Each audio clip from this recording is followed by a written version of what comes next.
Have you ever just looked at a world map and felt like you were staring at a massive, totally unsolved jigsaw puzzle just waiting to be snapped back together? Well, welcome to This Explainer. Today, we're going on a literal geological detective story to uncover the ultimate puzzle right beneath our feet. We're going to see how the solid ground we're standing on right now is actually just one part of this ancient ongoing journey. And it really all starts with this incredibly simple but profoundly huge question. Why in the world did the eastern coast of South America and the western coast of Africa look like they just locked together perfectly? Like, is it just some massive coincidence? Or is this giant visual anomaly actually hiding a spectacular truth about our planet? Because honestly, this exact question is what kickstarted centuries of intense scientific investigation. Okay, let's dive right into this. We're going to follow 4 clear steps today. First, we'll look at a geographical puzzle. Then, we'll examine Wegener's drift theory.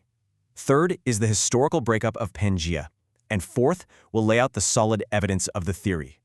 Starting off with Section 1, a geographical puzzle and centuries of suspicions. Now, long before we had fancy things like satellites or deep-sea submarines, map makers and scientists were already, well, kind of suspicious of the world map. They knew deep down something fundamental was missing. And the suspicion actually evolved over centuries. Back in 1596, a Dutch cartographer named Abraham Ortelius was the very first to officially notice that those Atlantic coasts seemed to match up perfectly. Fast forward to 1858, Antonio Snyder threw out some early ideas, but, they really lacked solid proof.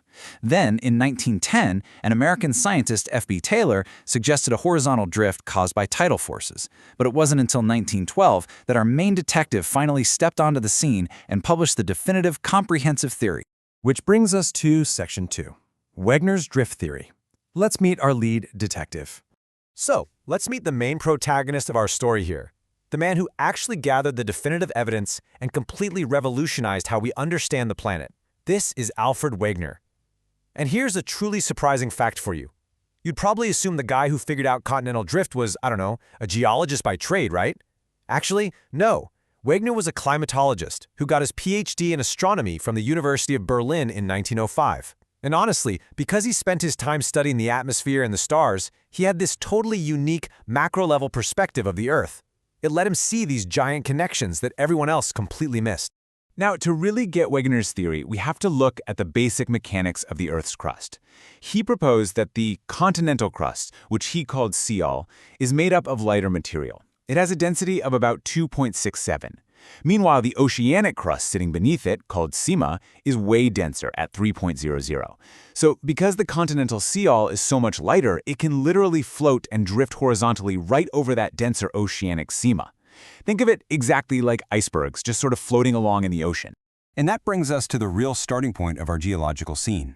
Wegener theorized that way back during the Carboniferous period, we're talking about 300 million years ago here, all the land masses were entirely fused together. Just one single giant supercontinent called Pangaea. And surrounding Pangaea, just one massive global ocean called Panthalassa. All right, moving to Section 3, the historical breakup of Pangaea, or as I like to call it, the scene of the event. Now, what's really interesting here is we are going to reconstruct exactly how this massive supercontinent literally tore itself apart over millions of years to create the world we know today. If we look back to exactly 225 million years ago, Pangaea is fully intact. And according to the data, the dead center of this supercontinent was located roughly where modern-day Durban in South Africa sits right now. Oh, and there was also this massive shallow body of water cutting into the eastern side. That's called the Tethys Sea. Okay, let's fast forward through the Triassic period to about 65 million years ago. The Great Divide is absolutely in full swing now. The supercontinent split into a northern half, called Laurasia, and a southern half, called Gondwanland. Now, why did it split? Well, Wegener noted that gravitational buoyancy essentially pulled land masses toward the equator. Combine that with these immense tidal forces from the moon and the Earth's own rotation, and the Americas were literally pushed westward, violently ripping open the Atlantic Ocean in the process. And boom, here we are today. This is the result of millions and millions of years of continental shifting. That massive single landmass has completely shattered, drifting into the very familiar shapes we recognize on our globes right now.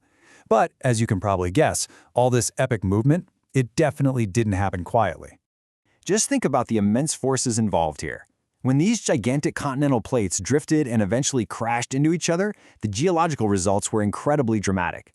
As land masses moved toward the equator, they compressed all the sediments of that ancient Tethys Sea we mentioned earlier, literally pushing the Earth up to form the mighty Alps and the towering Himalayas. Meanwhile, as the Americas drifted westward, the sheer friction and folding along their leading edges crumpled the crust, and that's what formed the magnificent Rockies and the Andes Mountains.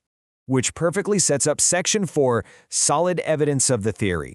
Let's finally close this case.